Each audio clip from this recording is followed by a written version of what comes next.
We got Ty Hudson on the line from Tusk Talk with Ty, of course. Ty, how's it going, man? Hey, Mark. Been too long, my man. How are you? I'm telling you, it has been.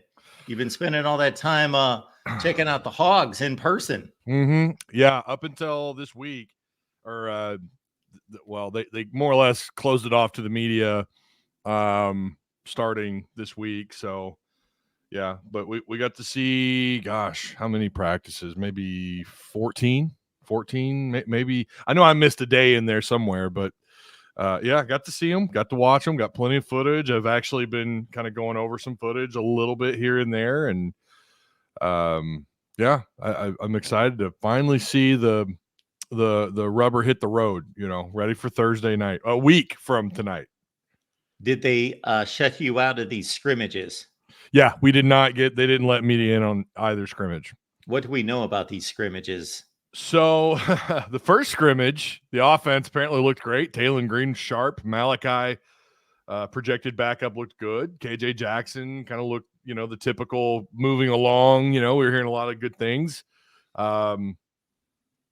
Left-hand quarterback, by the way. I don't see many of those come through at Arkansas or anywhere for that matter. But practice number 2, the defense just dominated. Line of scrimmage, it wasn't apparently much of a contest. They batted down something like, I think, 4 passes at the line of scrimmage, which is kind of wild to think about. I don't know exactly how many plays they ran. I want to say something like 150 total. Taylen Green, it's becoming more and more clear. We didn't know at first who was responsible for all these interceptions. They are very hesitant, and I don't think we've got an official count. But it sounds like Taylen Green threw 2 picks in the second scrimmage, one of which was batted down at the line of scrimmage. Malachi threw a couple of picks. I think he also had some passes batted down at the line, but they weren't picked. Maybe I heard that wrong. And other than that, we don't know. And that kind of leads me to believe that either Blake Boda, the Coastal Carolina transfer, or the projected third string quarterback, KJ Jackson, may have had a really rough go of it. We don't know officially, but yeah, it sounds to me like the offense won scrimmage 1, dominated. I think you could come close to saying that. And then scrimmage 2, the defense won. And you know what, Mark? That's not necessarily a bad thing. Yeah, the defense was improved last year, and maybe they take another step this year. So what does Bobby Petrino have to say about all of this? Well, when I listened to him talk yesterday, I was in the middle of still prepping.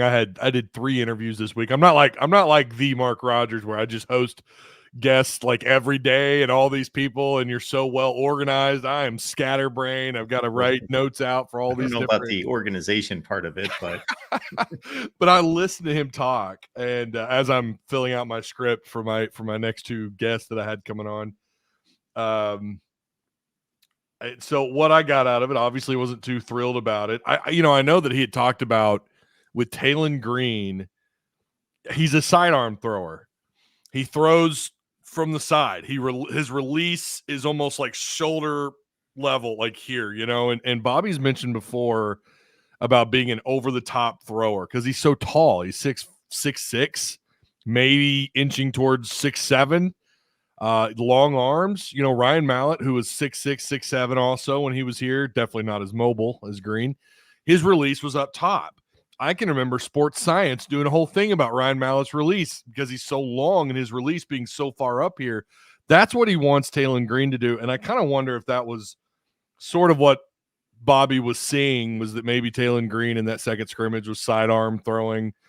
He didn't. I mean, I think it's kind of business. I think they expected scrimmage 2 to be a little bit rougher for the offense because the defense, you don't beat them up like that in scrimmage 1 and just think that they're going to come into scrimmage 2, especially those guys, that staff and some of those players. They're going to want to get you back. And I think that's probably what happened. But no doubt, Petrino wasn't thrilled about it. And Sam wasn't too thrilled about it either. As they shouldn't be. But, like I said, I don't think it's necessarily a bad thing that you had at least one scrimmage, 2 scrimmages where one side of the ball dominated the other. I mean, that could be look, you now have film to go back and say, here's what we did wrong. And we did it wrong multiple times. And now we got to work on it. And you could say that for both sides of the ball from either scrimmage. So I think it's more ammo for them in the film room to get right. So it's always been my thought that if you need to correct a player's technique, like you need a complete overhaul, not just basically, okay, in your 3-point stance, you need to lean forward a little bit more. You need to be back, and those sorts of things, like just not tweaks. I'm talking about throwing motion for a quarterback, because these quarterbacks, they're obviously successful to a degree, or they wouldn't be the starting quarterback at Arkansas. So it's worked for them to a certain extent in this case. But let's say you have a better way, more conventional way that works, that will avoid batted passes and more conventional. I always thought that the typical approach was, hey, in the spring, we fix such things. Get that done in the spring, because once you get to the fall, you're 2 weeks out. You don't want him thinking about this while he's like got an Alabama defensive tackle in his lap. Well, fortunately, they don't deal with Alabama this year, but they do still have, name any other team who a couple might actually be better than Alabama this year that Arkansas has to deal with. Texas might be one of them. Ole Miss, watch out. I've been telling people, like, this could be a team. Oh, it's going to be rough. This seems like they're going to be good. Comment time, but people are sleeping on Alabama. Yeah, well, I just don't know. I don't know what to expect out of them. I really don't. Them and A&M both, and I guess it's obviously the new head coaching dynamic, but I don't know. But I do like what they've done over there. It's always that year one thing that frightens you a little bit, but this is a new era of college football, and if there's anybody you would expect to benefit greatly from a coaching change, from moving on from a guy like Nick Saban, or other way around, I guess, it would be Alabama, because I mean the resources, the massive influence they have coast to coast. They can go anywhere in the country and recruit whoever they want. They can go into the portal and grab whoever they want. It feels like this is almost tailor made for a school like Alabama to rebound and be just fine. But yeah, I about going back to Green's dynamic, or just in terms of what he's working on through the camp, I kind of thought the same thing. And I know they're still working with Green about his technique, because he's still sidearm throwing in practice. I brought that up to Mason Choate from hogbeat.com. I had him on yesterday, and we both agreed, like, we saw, like, Taylen Green, this is something we've seen in practice. He's been there. He's still kind of sidearming. So they are still working on that, I guess. Maybe we're looking too hard into it, or maybe not enough. I don't know. I kind of feel like there's a story there. If you're a writer, like, what's going on with Green's throwing technique, and Bobby's already commented on trying to work on it. They also asked him something interesting, and his response, they were talking about team identity on offense, and his answer was more or less like, we're still working on it. I don't know what to make of that. I don't know if some of that's just like, we don't want everybody to know that, yeah, we feel really good about our run game, so therefore we don't want, when we play Oklahoma State in week 2, to stack the box against us, because we all know they're not going to show much against UAPB. But we don't want to give our hand away too much. But at the same time, why not respond with, yeah, we know what our identity is, and I'm not going to comment any further, like something like that. Instead, it was more or less verbatim, or not verbatim. It was something like, we're still trying to find it. That's kind of a red flag, if I'm being honest. And again, maybe that's just that part of my brain that's maybe I should ignore. But I've had those instincts before, and I ignored them, and they turned out like I should have brought it up sooner. And then by the end of the year, I'm like, damn, that's what I was thinking at the beginning of the year, and there it is right in front of our faces.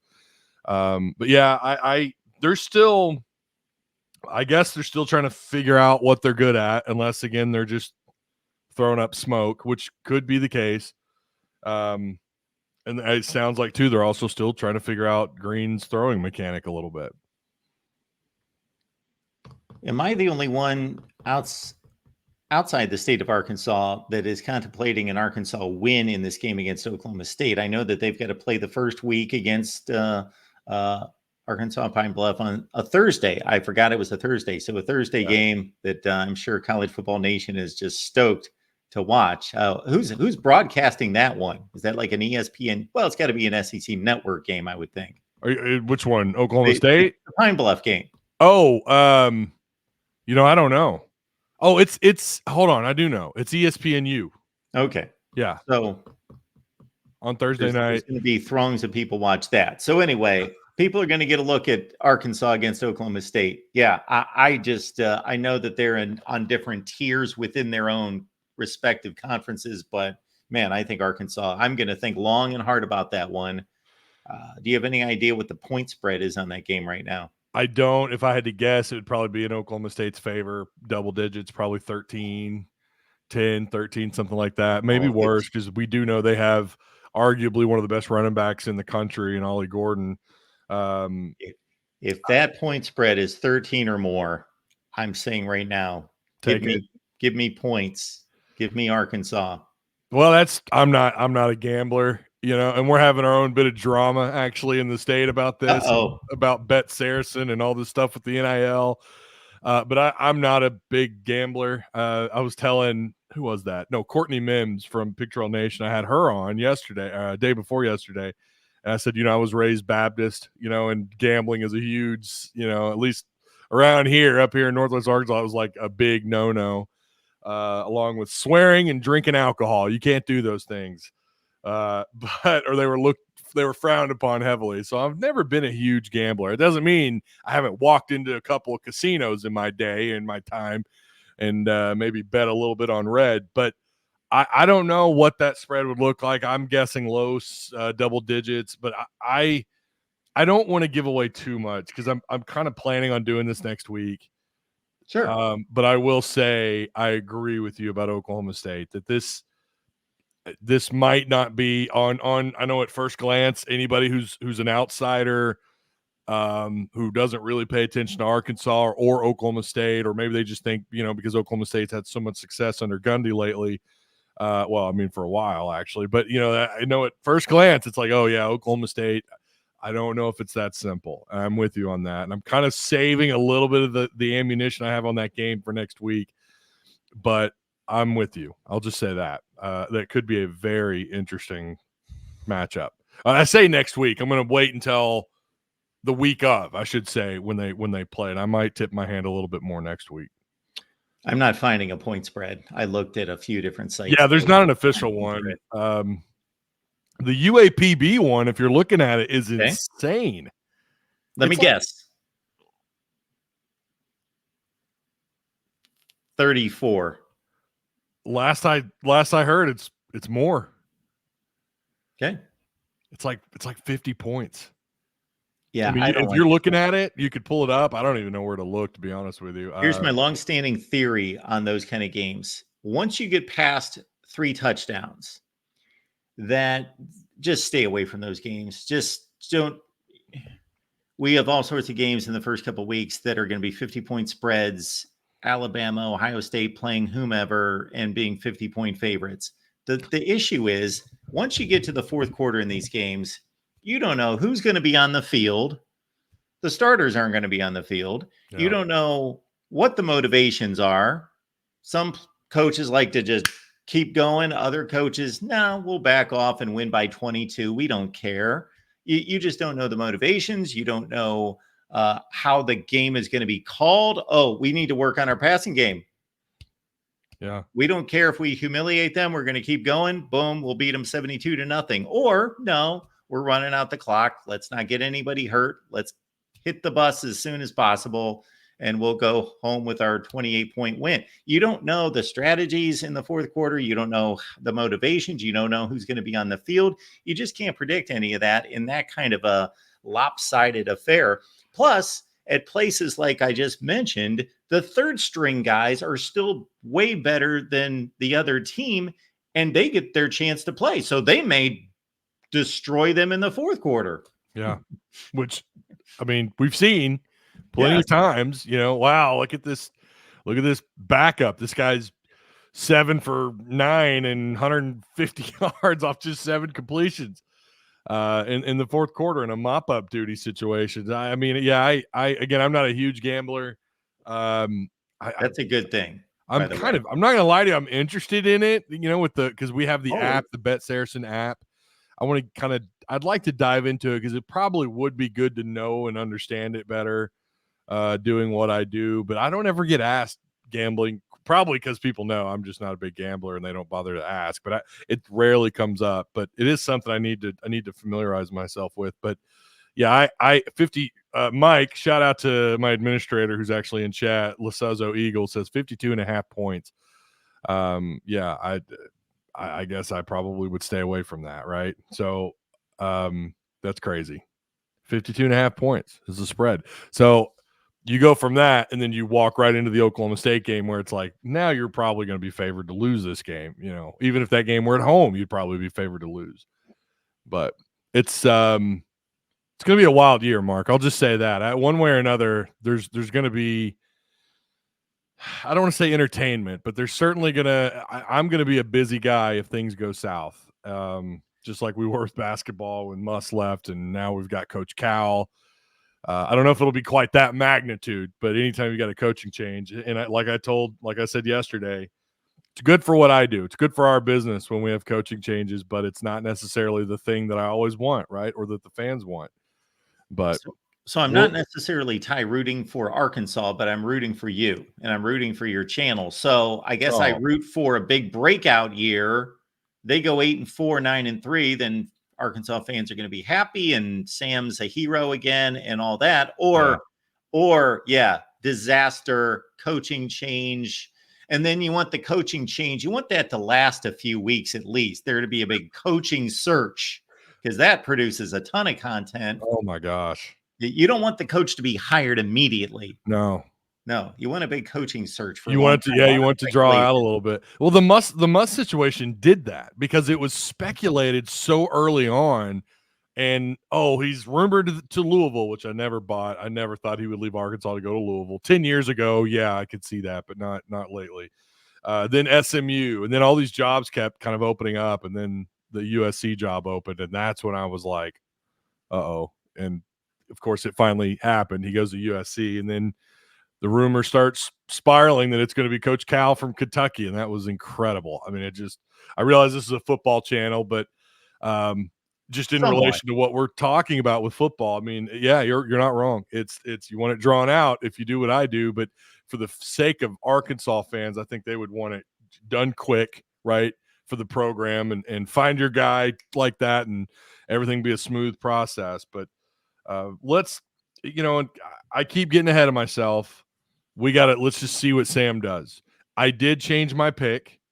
I went from 4-8. I'm now at 6-6. Ooh. And I made that announcement last night.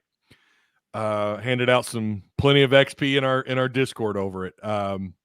But I don't know if that's enough to even keep his job. I mean, there's some that theorize, and I'm talking media people and people who I'll tell you they're very well plugged in at the U of A. I'm not going to name names, but they believe that the line is drawn in the sand. It can't just be making a bowl game. It can't be just as simple as getting to 6.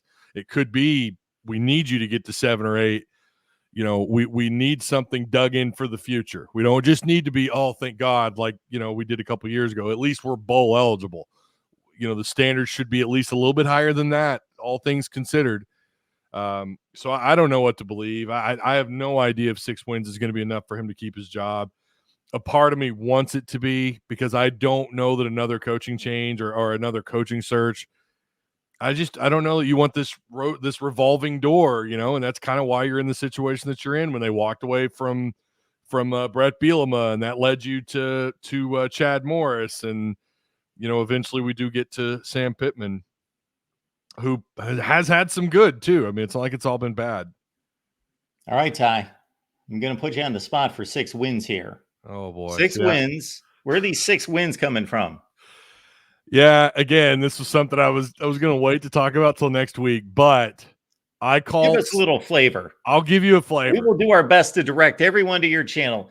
Go check out Ty's channel, Tusk Talk with Ty. Get on over there. Check it out. It's fun. Even if he gives you a little bit more than He really should right here. Still, just check out everything over there. It's fun. You can tell this guy loves the Hogs, loves football, loves sports, and he's a great guy. So get over there. I appreciate that.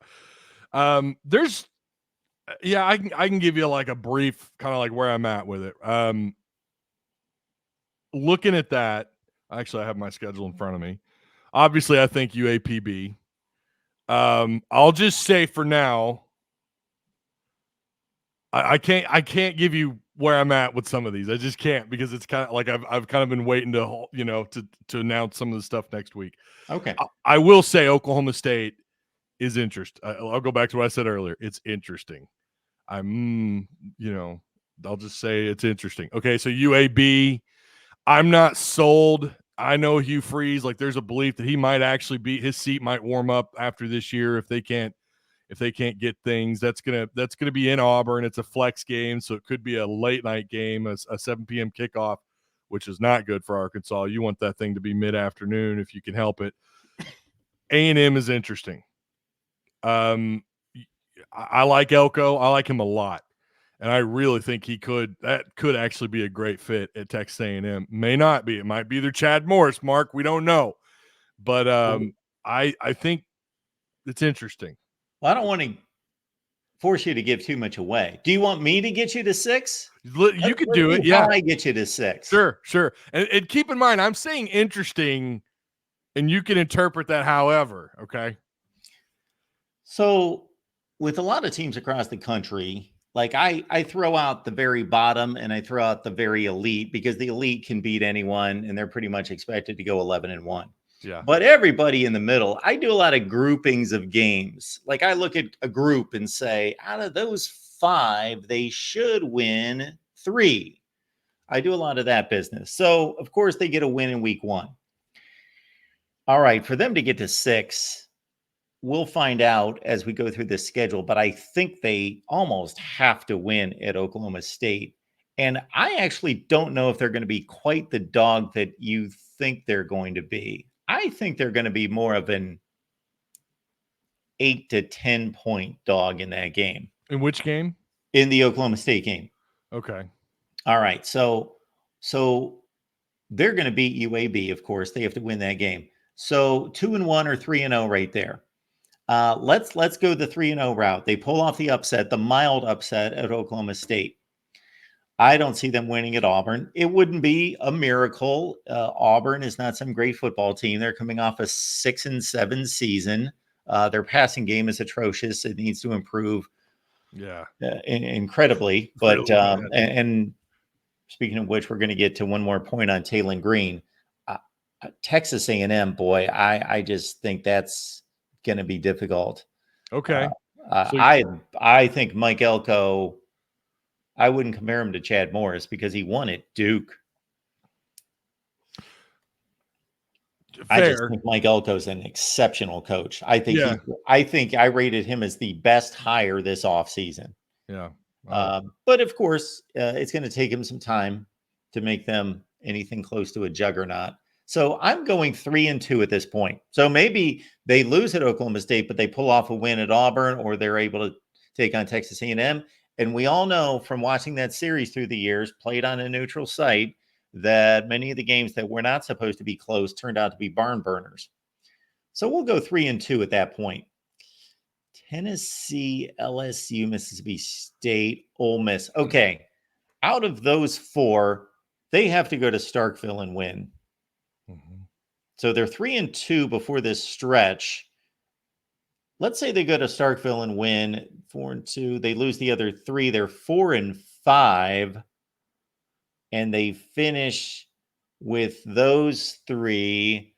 So they are going to beat Louisiana Tech to get to 5. So they either go to Mizzou and win, or they stole another one here between Tennessee, LSU, and Ole Miss. That gets them to 6. Mm-hmm. Yeah. I believe that it is absolutely possible that they can get to 6. But it is going to require some very tough grinded out type of games. And one of the factors, and I realize everybody has this, and I realize everyone's going to be on the same page just in terms of the technology, but the fact that now we have armed arguably one of the top 10, I would argue top 8 offensive minds in college football still to this day, with a tablet and a direct line of communication to his quarterback, that is a big deal. We know, like, maybe the game has caught up to Petrino over the last decade since he was at Arkansas. We know what he did at Louisville and what he produced at Louisville when he went back the second time. He still got it. When he was the coordinator last year at A&M, they did improve in some areas on offense. Arkansas's got a lot of experienced guys back in the receiver room, arguably one of the best tight end rooms in the SEC. I would say top 3, top 4. Top 4, I think, would be the bottom. Like, that'd be their basement, right? I really think this tight end room is stacked. Big question is the offensive line, and that's something that I got out of camp. That I walked out of spring and fall camp going, oh my God, we've got an offensive line depth issue, right? We've got a left tackle issue. If Fernando Carmona, if anything happens to him at left tackle, you're in some trouble, because Josh Street is your backup over there unless they move a Marion Harris, which something Mason Choate brought up, which was just kind of this great moment on the stream, because you see it in live time. We both go, wait a minute, I think we just solved our backup left tackle situation. But right now, I think it's Josh Street projected backup left tackle. There are some weaknesses on this team on both sides of the ball, but again, arming one of the best offensive minds with a tablet and the opportunity to go over things with his staff and his players in between quarters and between series, I don't think that can be overstated. That's a big deal, and that's kind of one of the other things that's pushed me over to maybe they can get to 6. It's going to be tough, and if you ask me their ceiling, I would probably say it's 6. I mean, maybe 7 if someone just gets, someone is riddled with injuries and you catch them on a bad day. But it's going to be tough, no doubt about it, no question about it. It's going to be tough, but I love what's going on the defensive side of the ball. Landon Jackson, I think, is going to. He came back because he's got unfinished business. He wants to be a first-round draft prospect. I don't know what the record is for sacks in a given season at Arkansas. I think it's 14. And I could have told you had I not brought it up myself. I could have told you who it was that holds that record, but maybe he has set that goal for himself. He's talked about that a little bit, just setting goals, and that's something they're kind of working on as a team. Maybe that's why he came back. I mean, he was probably a 3rd or 4th round prospect last year. I know he dropped for Mel Kiper. Mel Kiper at one point had him as at one point for about 3 consecutive weeks, he was the first round draft prospect, and he dropped back. So maybe that's why he's back. He wants to get back in that conversation. But what I saw through both camps, it's like all the good that happened in spring camp still was happening through fall camp. That's usually a pretty good sign. So I think they can get to 6. I think this team wants to prove a lot of people wrong.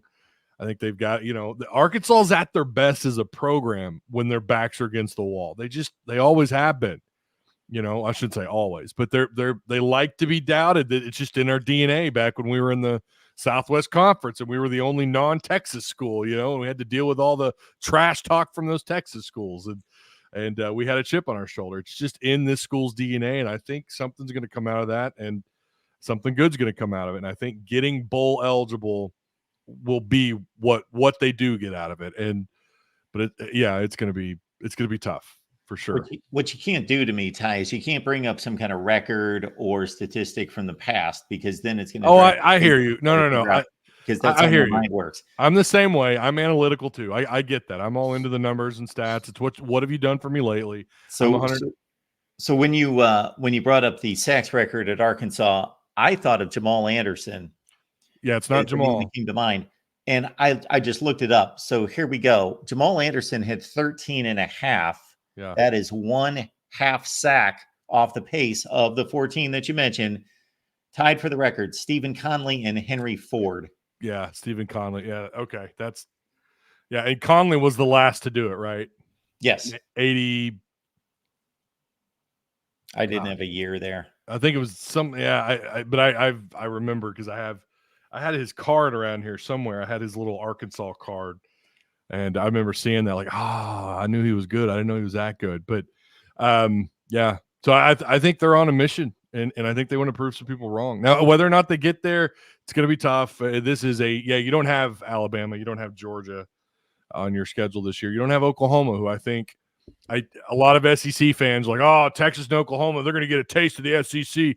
I think they're both going to do pretty well this year. Whatever that is, maybe it's 9 wins for Oklahoma, and of course Texas really could be a 11-1, 10-2 kind of team, but they're kind of walking in at a pretty good time, if you ask me, because at least for their sake. However, you've had a couple of these historically mid-tier SEC teams kind of take a pretty big step up, and of course we're looking at Ole Miss.